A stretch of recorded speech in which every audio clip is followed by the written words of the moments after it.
Hi hello. അപ്പം എന്തൊക്കെയുണ്ട്? എല്ലാവർക്കും സുഖമാണെന്ന് വിശ്വസിക്കുന്നു. ആക്ച്വലി ഞാൻ ഇന്ന് ഇവിടെ വന്നിരിക്കുന്നത് നമ്മുടെ ഓരോരുത്തരുടെയും ഡ്രീംസിനെ പറ്റി പറയാനാണ്. പലർക്കും വലിയ വലിയ ഡ്രീംസ് ഉണ്ട്. ചിലവർക്ക് ചെറുതാവാം, ചിലവർക്ക് വലുതാവാം, ചിലവരുടെ നടന്ന് സക്സസ്ഫുൾ ആയിട്ടുണ്ടാവാം, ചിലവരുടെ തകർന്നടിഞ്ഞിട്ടുണ്ടാവാം. ആക്ച്വലി നമുക്കേ അറിയൂ എന്താണ് നമ്മുടെ ഡ്രീംസ് എന്ന്. പിന്നെ ഒരു പെൺകുട്ടി എന്ന നിലയിൽ നമുക്ക് ഡ്രീംസിൻ്റെ അടുത്ത് ഫൈറ്റ് ചെയ്യാനായിട്ട് കുറച്ചും കൂടെ ഒരു ബുദ്ധിമുട്ട് അനുഭവിക്കും. കാരണം ഹൗസ് ഹോൾഡ് വർക്ക്സ്, എന്താ ഓഫീസ് വർക്ക്സ്, അല്ലാത്ത ടെൻഷൻസ് കാര്യങ്ങൾ എല്ലാം ഉണ്ട്. സോ നമ്മൾ ഇന്നും ജീവിക്കുമ്പോൾ നമ്മുടെ പർപ്പസ് നോക്കുക, നമ്മുടെ ഐഡൻറ്റിറ്റിക്ക് വേണ്ടി ജീവിക്കുക, അതുപോലെ ഫാമിലിയെ മറക്കാതിരിക്കുക. ഞാനും നിങ്ങളെല്ലാവരെ പോലെ, അതായത് ഈവൻ നമ്മളെല്ലാവരും ഡ്രീം ചെയ്യുന്ന ആൾക്കാരാണെങ്കിലും day to day life survive ചെയ്യാൻ വേണ്ടിയിട്ട് നമ്മൾ ഒരു 9 to 5 hours ജോലിയിൽ ഏർപ്പെടുന്ന ആൾക്കാരാണ് നമ്മൾ.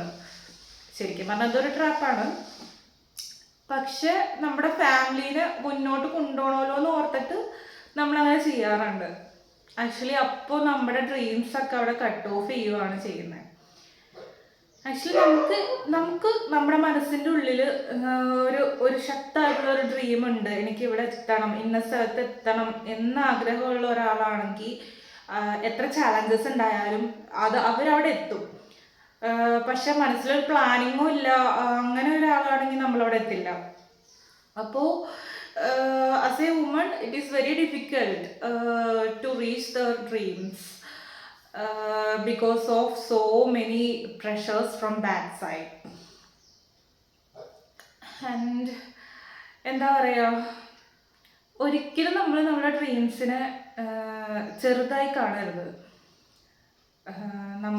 നമ്മൾ ഇപ്പോൾ എത്ര നമ്മൾ ആരും സപ്പോർട്ട് ചെയ്യാൻ ഉണ്ടാവില്ല ചില സമയത്ത്. ഈവൻ ദോ നമ്മുടെ പാരൻസ് പോലും ഉണ്ടാവില്ല. മീൻസ് അവർക്ക് ഫൈനാൻഷ്യലി ആയാലും നമ്മളെ സപ്പോർട്ട് ചെയ്യാനോ ഒന്നും പറ്റാത്തൊരവസ്ഥ ആയിരിക്കാം മേ ബി ആ സമയത്ത്. അപ്പോൾ നമ്മളെ തന്നെ സപ്പോർട്ട് ചെയ്യുക എന്നുള്ളത് നമ്മുടെ ഒരു റെസ്പോൺസിബിലിറ്റിയാണ്. അതുപോലെ നമ്മൾ ഡള്ളായിരിക്കുന്ന സമയത്ത് നമ്മളെ ചിയറപ്പ് ചെയ്യുക, അതുപോലെ ഗിവ് അപ്പ് ചെയ്യാതെ നിൽക്കുക, അങ്ങനെയുള്ള ഓരോ കാര്യങ്ങളും നമ്മുടെ റെസ്പോൺസിബിലിറ്റിയാണ്. ചിലർ എന്തെങ്കിലും പ്രശ്നങ്ങൾ വരുമ്പോഴത്തേനും ഇന്ന പ്രശ്നം എൻ്റെ ലൈഫിൽ സംഭവിച്ചല്ലോ എന്ന് ഓർത്തിട്ട് ഡൗൺ ആയി പിന്നെ അതിൽ തന്നെ ജീവിക്കുന്ന ഒരാൾക്കാരുണ്ട്. അപ്പോൾ അതിലും വലുതായിട്ട് വേണ്ട കാര്യങ്ങൾ എന്ന് പറഞ്ഞിട്ടുണ്ടെങ്കിൽ ഇത് ഒരു ലെസൺ ആണ് എൻ്റെ ലൈഫിൽ. ഇപ്പം എന്തെങ്കിലും ഫെയിലിയേഴ്സ്, അതായത് നമുക്ക് നമ്മുടെ ഡ്രീംസിലോട്ട് കിടക്കുമ്പോൾ പല ചാലഞ്ചസും ഉണ്ടാവും, പല തവണ നമുക്ക് ഫെയിലിയേഴ്സ് അക്സെപ്റ്റ് ചെയ്യേണ്ടി വരാം, അങ്ങനെ ഒരുപാട് കാര്യങ്ങളുണ്ടാവും. അപ്പോൾ നമ്മൾ ഓർക്കേണ്ട ഒരു കാര്യം എന്ന് പറഞ്ഞിട്ടുണ്ടെങ്കിൽ failures are just lessons and it is the stepping stone towards the success. അങ്ങനെ ഒരു മൈൻഡ് സെറ്റാണ് നമ്മൾ വെക്കേണ്ടത്. അതുപോലെ എൻ്റെ ലൈഫിൽ ഞാൻ ഒരുപാട് ഡ്രീം ചെയ്തിട്ടുണ്ട്. പക്ഷെ അവിടേക്ക് എത്താൻ സ്ട്രെയിറ്റ് ആയിട്ട് എത്താം എന്നുള്ള ഒരു വിചാരമായിരുന്നു ചെറുപ്പം മുതലേ ഉണ്ടായിരുന്ന ഒരാഗ്രഹം.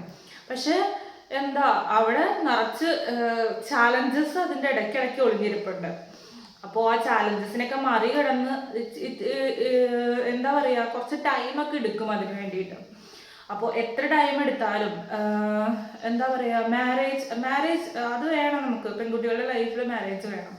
പക്ഷെ അതാവരുത് മെയിൻ പ്രയോറിറ്റി എന്ന് പറയുന്നത് നമ്മുടെ പർപ്പസ്, നമ്മുടെ ഐഡൻറ്റിറ്റി, നമ്മുടെ ക്യാരക്ടർ, ഇതൊക്കെ ആവണം.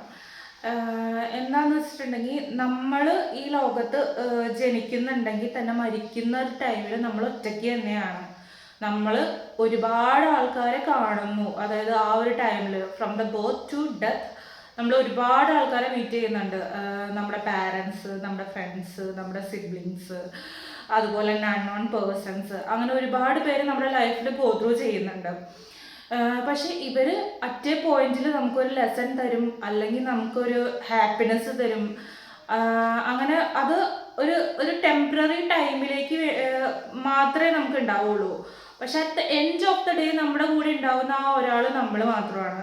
അപ്പം നമ്മൾ നമ്മുടെ ഡ്രീമിന് വേണ്ടി കഷ്ടപ്പെട്ടില്ല എന്നുണ്ടെങ്കിൽ at the end of the death നമ്മൾ നന്നായിട്ട് റിഗ്രറ്റ് ചെയ്യും. ആ ഒരു റിഗ്രറ്റ് ഇല്ലാതിരിക്കണമെങ്കിൽ നമ്മൾ നമ്മുടെ ഡ്രീംസ് പ്ലാൻസ് ആയിട്ട് ഡെവലപ്പ് ചെയ്യുക, എക്സിക്യൂട്ട് ചെയ്യുക, അങ്ങനെ ഓരോരോ കാര്യങ്ങൾ ചെയ്യണം.